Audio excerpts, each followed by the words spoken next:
Hello and welcome to this video. Here Dylan is taking his new gas tank out of the box. We got it from one of the major Camaro parts houses for a surprisingly cheap price. We did have some concerns about the quality. This corner is clearly bent in a way that it's not supposed to be.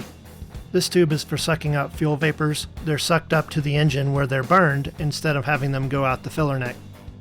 And this opening right here is for the fuel pickup and sending unit.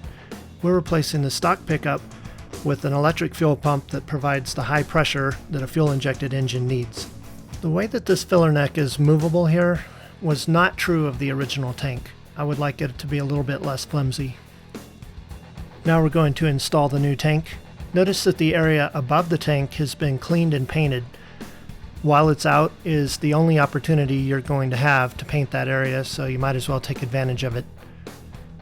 The empty tank is not very heavy, but after you've held it up above yourself for a while, it does get heavy. So be prepared to go ahead and attach the straps while somebody else holds the tank up. Or if you're doing this job by yourself, maybe use some ratcheting tie straps to hold the tank up while you put the permanent straps on. Make sure that no wiring is left stranded on top of the tank, because once the tank is strapped in, you won't be able to get anything in there to pull those wires out.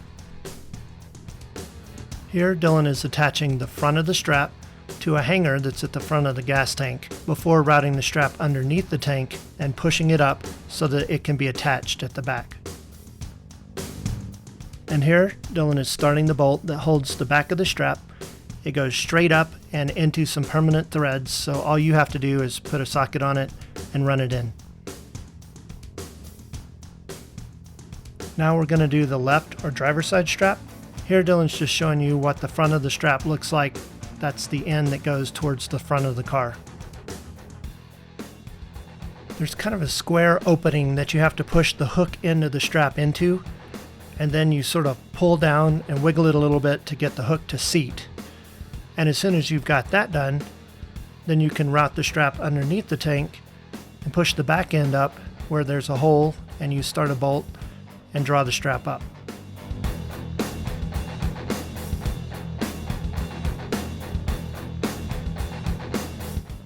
For whatever reason, it was really hard to get the bolt started on this side. It's like the strap wasn't quite long enough.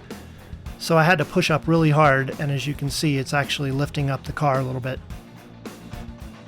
Here's another look at the two bolts at the back of the car, starting with the one on the passenger side. They haven't been drawn up yet, and that's so that we can still adjust the gas tank's position left and right. The right position is when the filler neck is centered in its opening at the back of the car. At this point, we went ahead and installed the bolts that go through the straps at the front. This is the one on the driver's side, and this is the one on the passenger side. This is the driver's side strap after everything has been tightened up. Notice just how tightly it hugs that gas tank.